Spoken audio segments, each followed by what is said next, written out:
इस खोज पत्र का विषय नारी काव्य की नारीवादी पढ़त तैयार करना है। अजिहा सोचदियां ही साडे जहन च दो मूल सवाल पैदा होंदे ने।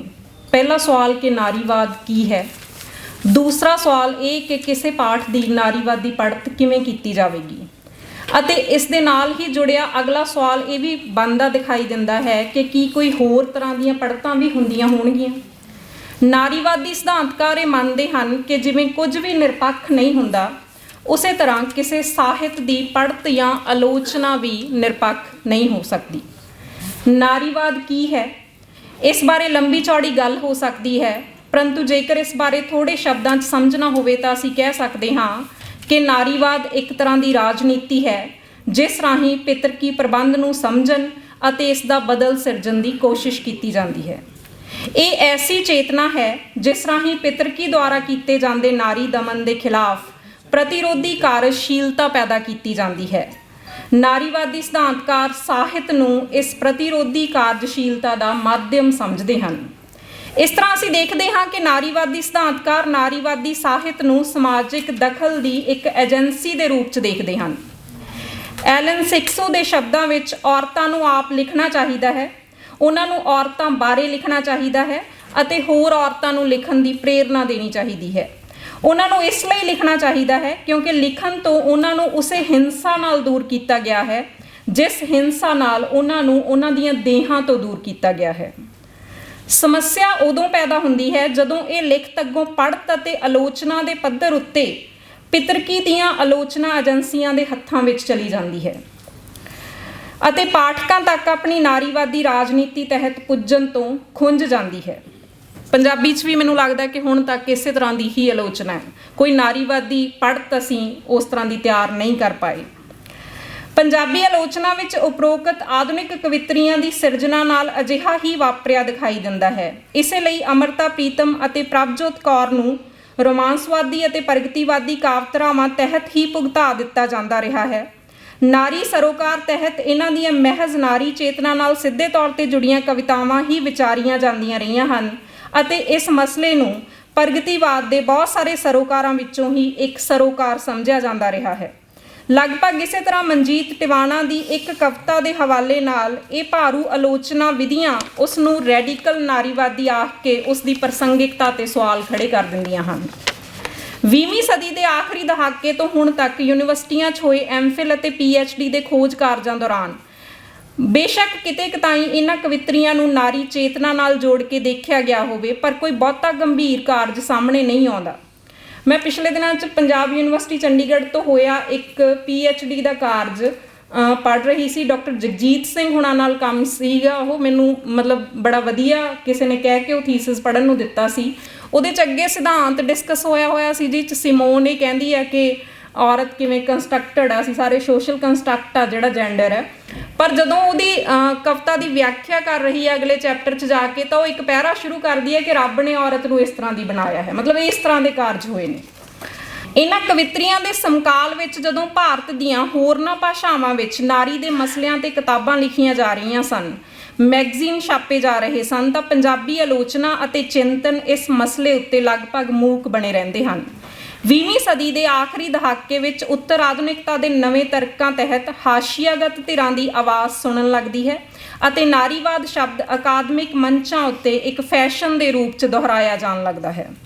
परंतु उस तो पहलां भी पंजाबी विच सिरजनात्मक पद्धर उत्ते अमृता प्रीतम अते कुछ होर सिरजकां द्वारा लिखिया ਸਾਹਿਤ नारीवाद दीयां सिद्धांतक बहसां नाल सिद्धे रूप च ना सही असिद्धे रूप च जुड़िया जरूर प्रतीत हुंदा है, पर पंजाबी आलोचना चिंतन अते एक्टिविज्म विच नारी का सवाल लगभग गायब रहिंदा है। इसका कारण शायद ये रहा होवे कि सवाल पंजाबी समाज लई कदे महत्वपूर्ण रहा ही नहीं। इसे समाज विचों पैदा हुए प्रगतिवादी ਸਾਹਿਤਕਾਰਾਂ लई औरत अते दलित दे मसले हमेशा ही जमात दे सवाल नालों दुजैले पद्धर उत्ते रहे जां किते किते उन्हां नूं इन्हां सवालां नूं संबोधित होना इनकलाब दे रस्ते की समस्या लगता रहा। इस तो बिना इस लहर नाल जुड़े बुद्धिजीवियों के अपने किरदार विच पितरकी अते ब्राह्मणी मुल्लां दा वसेबा सी। एक वड्डा कारण शायद ये भी रहा कि पंजाबी विच 1990 तो पहलां सिरजना के खेत्र विच तां कुछ औरतां मिलदियां हन, परंतु आलोचना अते चिंतन के खेत्र विच अजिहा कोई वड्डा नाम साडे कोल नहीं है। ਸਾਡੇ ਕੋਲ ਮਹਾਦੇਵੀ ਵਰਮਾ ਅਤੇ ਕਮਲਾ ਭਸੀਨ ਹੁਣਾਂ ਦੇ ਸਮਾਂਤਰ ਪੰਜਾਬੀ 'ਚ ਕੋਈ ਨਾਰੀ ਐਕਟਿਵਿਸਟ ਔਰਤ ਲੇਖਿਕਾ ਵੀ ਦਿਖਾਈ ਨਹੀਂ ਦਿੰਦੀ। ਪੰਜਾਬੀ ਸਮਾਜ ਵਿੱਚ ਇਹ ਸਭ ਕੁਝ ਉਸ ਪੱਧਰ ਉੱਤੇ ਕਿਉਂ ਨਹੀਂ ਵਾਪਰਿਆ? ਜੇ ਹੋਇਆ ਤਾਂ ਸਾਡੇ ਤੱਕ ਪਹੁੰਚਿਆ ਕਿਉਂ ਨਹੀਂ? ਹਥਲੇ ਖੋਜ ਪੱਤਰ ਤੇ ਕੰਮ ਕਰਦਿਆਂ ਇਹ ਸਵਾਲ ਲਗਾਤਾਰ ਮੇਰਾ ਪਿੱਛਾ ਕਰਦੇ ਰਹੇ ਹਨ। ਇਸ ਖੋਜ ਪੱਤਰ ਉੱਤੇ ਕੰਮ ਕਰਦਿਆਂ ਇੱਕ ਹੋਰ ਦਿਲਚਸਪ ਗੱਲ ਸਮਝ ਆਉਂਦੀ ਹੈ। ਇਹ ਗੱਲ ਸਾਰਿਆਂ ਲਈ ਧਿਆਨ ਦੇਣ ਯੋਗ ਹੈ ਕਿ 21ਵੀਂ ਸਦੀ ਦੇ ਦੂਜੇ ਦਹਾਕੇ ਦੇ ਅੰਤਲੇ ਸਾਲਾਂ 'ਚ, ਅਸੀਂ ਪਿਛਲੇ ਸਮੇਂ 'ਚ ਅੰਮ੍ਰਿਤਾ ਪ੍ਰੀਤਮ ਹੁਣਾਂ ਦੀ ਜਦੋਂ ਜਨਮ ਸ਼ਤਾਬਦੀ ਮਨਾਈ ਹੈ, ਤਾਂ ਅਸੀਂ ਸਾਡੀਆਂ ਇਹਨਾਂ ਲੇਖਿਕਾਵਾਂ ਦੇ ਜੀਵਨ ਦੀ ਟੈਕਸਟ ਅਤੇ ਇਹਨਾਂ ਦੁਆਰਾ ਲਿਖੀ ਸਾਹਿਤਿਕ ਟੈਕਸਟ ਦੀ ਪਹਿਲੀ ਵਾਰ ਕੋਈ ਨਾਰੀਵਾਦੀ ਪੜ੍ਹਤ ਤਿਆਰ ਕਰਨ ਦੀ ਕੋਸ਼ਿਸ਼ ਵਿੱਚ ਪੈਂਦੇ ਹਾਂ ਤਾਂ ਇਹ ਪ੍ਰਗਤੀਵਾਦੀ ਆਲੋਚਕ ਅਤੇ ਸਿਧਾਂਤਕਾਰ ਆਪਣੇ ਹੀ ਦਵੰਦਾਤਮਕਤਾ ਦੇ ਟੂਲ ਨੂੰ ਸਾਡੇ ਜੀਵਨ ਪਾਠਾਂ ਤੇ ਸਾਡੇ ਸਾਹਿਤਿਕ ਪਾਠਾਂ ਉੱਤੇ ਅਪਲਾਈ ਕਰਨਾ ਭੁੱਲ ਜਾਂਦੇ ਹਨ ਅਤੇ ਹੜਬੜਾਹਟ ਵਿੱਚ ਗੋਦੀ ਨਾਰੀਵਾਦ ਵਰਗੇ ਲੇਖ ਲਿਖੇ ਜਾਂਦੇ ਹਨ।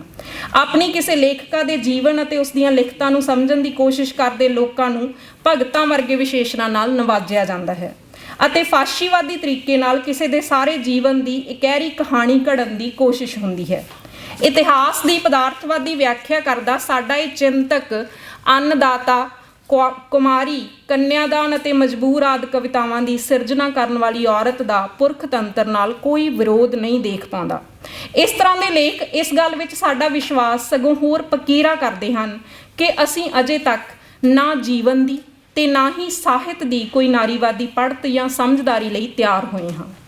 ਉਪਰੋਕਤ ਕਾਰਨਾਂ ਕਰਕੇ ਸਾਡੀਆਂ ਇਹ ਕਵਿਤਰੀਆਂ ਆਪਣੇ ਪਾਠਕਾਂ ਅਤੇ ਵਿਸ਼ੇਸ਼ ਰੂਪ ਵਿੱਚ ਔਰਤਾਂ ਤੱਕ ਔਰਤ ਦੇ ਇਤਿਹਾਸ ਦੇ ਰੂਪ ਵਿੱਚ ਨਹੀਂ ਪਹੁੰਚਦੀਆਂ। ਅਗਲੀਆਂ ਪੀੜ੍ਹੀਆਂ ਦੀਆਂ ਡਿਗਰੀਆਂ ਲਈ ਖੋਜ ਕਰਦੀਆਂ ਕੁੜੀਆਂ ਇਹਨਾਂ ਲਿਖਤਾਂ ਨੂੰ ਆਪਣੇ ਅਸਤਿਤਵੀ ਮਸਲਿਆਂ ਅਤੇ ਆਪਣੀ ਧਿਰ ਦੇ ਇਤਿਹਾਸ ਦੇ ਰੂਪ 'ਚ ਗ੍ਰਹਿਣ ਨਹੀਂ ਕਰ ਪਾਉਂਦੀਆਂ।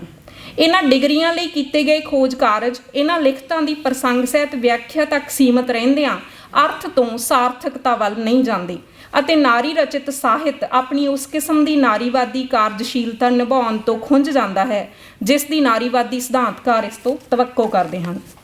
ਸੋ ਸਾਡੀ ਜਾਂਚੇ ਸਾਹਿਤ ਦੀ ਨਾਰੀਵਾਦੀ ਪੜ੍ਹਤ ਦਾ ਮਸਲਾ ਵੀ ਨਾਰੀਵਾਦੀ ਸਾਹਿਤ ਸਿਰਜਣਾ ਵਾਂਗੂ ਹੀ ਅਹਿਮ ਹੈ। ਜਿੰਨੀ ਇੰਪੋਰਟੈਂਟ ਇਹ ਗੱਲ ਹੈ ਕਿ ਔਰਤ ਕਵਿਤਾ ਲਿਖੇ, ਨਾਵਲ ਲਿਖੇ, ਓਨੀ ਹੀ ਇੰਪੋਰਟੈਂਟ ਇਹ ਗੱਲ ਹੈ ਕਿ ਅਸੀਂ ਨਾਰੀਵਾਦੀ ਨਜ਼ਰੀਏ ਤੋਂ ਉਸ ਟੈਕਸਟ ਨੂੰ ਪੜ੍ਹਨਾ ਸਿੱਖੀਏ।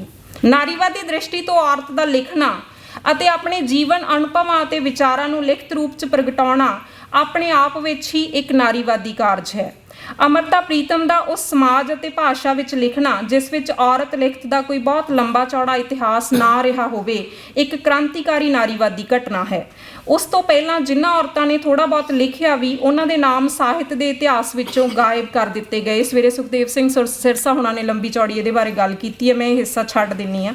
ਇਸ ਲਈ ਅੰਮ੍ਰਿਤਾ ਦਾ ਇੱਕ ਔਰਤ ਵਜੋਂ ਇੱਕ ਸਦੀ ਪਹਿਲਾਂ ਪੈਦਾ ਹੋ ਕੇ ਗਿਣਾਤਮਕ ਅਤੇ ਗੁਣਾਤਮਕ ਪੱਖੋਂ ਪੰਜਾਬੀ ਸਾਹਿਤਕਾਰੀ ਦੇ ਪਿੜ ਵਿੱਚ ਵੱਡਾ ਨਾ ਹੋ ਜਾਣਾ ਹੀ ਐਲਨ ਸਿਕੂ ਦੀ ਉਪਰੋਕਤ ਪਰਿਭਾਸ਼ਾ ਅਨੁਸਾਰ ਉਸ ਨੂੰ ਨਾਰੀਵਾਦੀ ਸਿੱਧ ਕਰਨ ਲਈ ਕਾਫੀ ਹੈ। ਇਸ ਦੇ ਨਾਲ ਹੋਰ ਔਰਤਾਂ ਨੂੰ ਲਿਖਣ ਲਈ ਪ੍ਰੇਰਿਤ ਕਰਨ ਵਾਲੀ ਸ਼ਰਤ ਉੱਤੇ ਵੀ ਉਹ ਖਰੀ ਸਾਬਿਤ ਹੋਈ ਹੈ, ਕਿਉਂਕਿ ਸਾਡੇ ਕੋਲੇ ਅੱਜ ਪਾਲ ਕੌਰ ਹੁਣੇ ਬੈਠੇ ਨੇ ਜਿਹੜੇ ਇਹ ਗੱਲ ਕਹਿੰਦੇ ਨੇ ਕਿ ਉਹਨਾਂ ਨੂੰ ਬਣਾਉਣ ਦੇ ਵਿੱਚ ਅੰਮ੍ਰਿਤਾ ਹੁਣਾਂ ਦਾ ਕਿੱਡਾ ਰੋਲ ਹੈ। ਇਸੇ ਲੜੀ ਵਿੱਚ ਪ੍ਰਭਜੋਤ ਕੌਰ ਅਤੇ ਮਨਜੀਤ ਟਿਵਾਣਾ ਦੀਆਂ ਕਵਿਤਾਵਾਂ ਨੂੰ ਵੀ ਸਮਝਿਆ ਜਾ ਸਕਦਾ ਹੈ। ਇਹਨਾਂ ਕਵਿਤਰੀਆਂ ਦੀ ਖਾਸੀਅਤ ਇਹ ਹੈ ਕਿ ਇਹਨਾਂ ਨੇ ਜੀਵਨ ਦੇ ਲਗਭਗ ਹਰ ਪਹਿਲੂ ਨਾਲ ਸੰਬੰਧਿਤ ਕਾਵਿ ਰਚਨਾ ਕੀਤੀ ਹੈ। ਨਾਰੀ ਜੀਵਨ ਦੇ ਘਰ, ਪਿਆਰ, ਵਿਆਹ, ਪਰਿਵਾਰ, ਧਰਮ, ਆਰਥਿਕਤਾ ਆਦਿ ਨਾਲ ਜੁੜੀਆਂ ਲਗਭਗ ਸਾਰੀਆਂ ਸੱਭਿਆਚਾਰਕ ਸਮਾਜਿਕ ਸੰਰਚਨਾਵਾਂ ਇਹਨਾਂ ਕਵਿਤਰੀਆਂ ਦੀ ਸਿਰਜਣਾ ਦਾ ਵਿਸ਼ਾ ਬਣੀਆਂ ਰਹੀਆਂ ਹਨ।